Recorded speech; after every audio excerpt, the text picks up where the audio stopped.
गलत रास्ता। एक बहुत ही अमीर बिजनेसमैन था। शहर के बड़े लोगों में उसका नाम लिया जाता था। उसके पास कई कंपनियां, महंगी गाड़ियां, बंगले, नौकर चाकर सब कुछ था। बड़े बड़े सरकारी अधिकारी, राजनेता और उद्योगपतियों से उसके अच्छे संबंध थे। पैसे और पहचान की ताकत क्या होती है, ये उन्होंने जीवन भर अनुभव किया था। उसका एक ही 22 साल का बेटे था, दिनेश। इकलौता बेटा होने के कारण वो बचपन से ही बहुत लाड़ प्यार में पला था।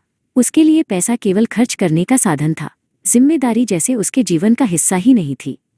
उसे लगता था पहले जिंदगी का आनंद लेना चाहिए, बिजनेस तो पूरी जिंदगी किया जा सकता है। रात देर तक दोस्तों के साथ पार्टी, पब, महंगी गाड़ियां, यही उसकी जिंदगी बन चुकी थी। लेकिन उसके पिता समय समय पर उसे समझाते रहते थे, दिनेश थोड़ा ऑफिस आओ, काम समझो। लेकिन दिनेश हंसकर कहता, डैड मैं अभी छोटा हूँ, इतनी जल्दी जिम्मेदारी नहीं चाहिए। पिता भी उस पर ज्यादा सख्ती नहीं करते थे।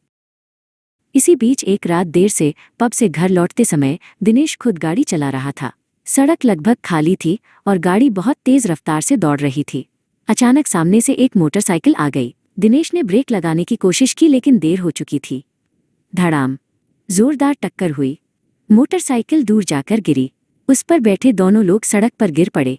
दिनेश की गाड़ी भी नियंत्रण खोकर सड़क किनारे एक पेड़ से टकरा गई। लोग इकट्ठा हो गए।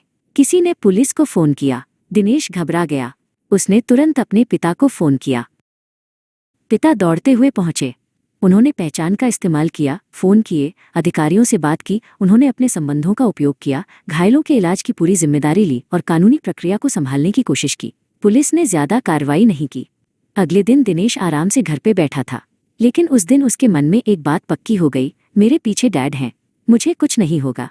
कुछ दिनों बाद पिता ने फिर कहा, अब बहुत हो गया, ऑफिस आओ। दिनेश फिर हंसा, डैड अभी समय है। पिता ने गहरी सांस ली लेकिन कुछ नहीं कहा। एक दिन सुबह सुबह दिनेश दोस्तों के साथ फार्म हाउस पार्टी करके लौट रहा था। इस बार उसने ड्राइवर को छुट्टी दे दी थी। सड़क पर पुलिस की जांच चल रही थी। पुलिस ने गाड़ी रोकी, तलाशी ली गई। तभी पता चला कि गाड़ी की डिक्की में एक बैग रखा हुआ था। दिनेश को लगा कि वो उसके दोस्तों का सामान होगा। पुलिस ने बैग खोला, अंदर कुछ अवैध वस्तुएं मिली। दिनेश घबरा गया, ये मेरा नहीं है, यह मेरा नहीं है। उसके दोस्त एक दूसरे की ओर देखने लगे। उनमें से एक बोला, हमें कुछ नहीं पता। कुछ ही पलों में सभी उससे दूर हो गए। दिनेश को पुलिस स्टेशन ले जाया गया। उसने अपने पिता को फोन किया, डैड मुझे बचा लीजिए। पिता तुरंत पहुंच गए। उन्होंने फिर कोशिश की, कई लोगों से बात की, पहचान का इस्तेमाल किया गया। लेकिन इस बार स्थिति अलग थी, क्योंकि ये मामला मीडिया तक पहुंच चुका था। सोशल मीडिया पर खबरें आने लगी। उद्योगपति के बेटे का नाम विवाद में, कंपनी के शेयर नीचे गिर गए। व्यापारिक साझेदार नाराज हो गए। पिता पहली बार असहाय दिखाई दे रहे थे। उस रात वे दिनेश से मिलने आए। मीडिया के दबाव के कारण दिनेश के पिता भी तुरंत कुछ नहीं कर पाए। उनकी आंखों में गुस्सा नहीं था, सिर्फ थकान थी। वे शांत स्वर में बोले, दिनेश मैंने तुम्हें हर बार बचाया, लेकिन शायद वही मेरी सबसे बड़ी गलती थी। दिनेश कुछ नहीं बोला। पिता आगे बोले, तुम्हें लगा कि पैसा सब कुछ बचा सकता है, लेकिन नाम, विश्वास और सम्मान पैसे से नहीं खरीदे जा सकते। आज मेरे पैसे खर्च हुए, इसका मुझे दुख नहीं है। दुख इस बात का है कि मैं तुम्हें जिम्मेदारी नहीं सिखा पाया। मामला गंभीर होने के कारण दिनेश को कुछ दिनों तक हिरासत में रहना पड़ा। हिरासत में रहते हुए उसने पहली बार अपने पिता को थका हुआ और चुप देखा। उसे एहसास हुआ कि गलती केवल उसकी नहीं थी, बल्कि उसके फैसलों का बोझ पूरा परिवार उठा रहा था।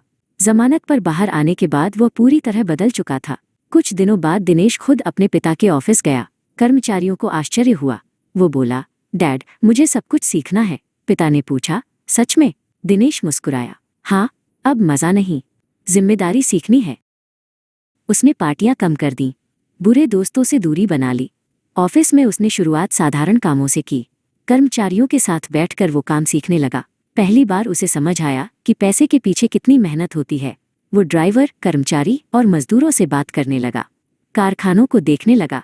उसे समझ आया कि उसके पिता ने जो साम्राज्य खड़ा किया था, वो केवल पैसों से नहीं बल्कि वर्षों की मेहनत से बना था। कुछ वर्षों बाद कंपनी की जिम्मेदारी दिनेश ने संभाल ली।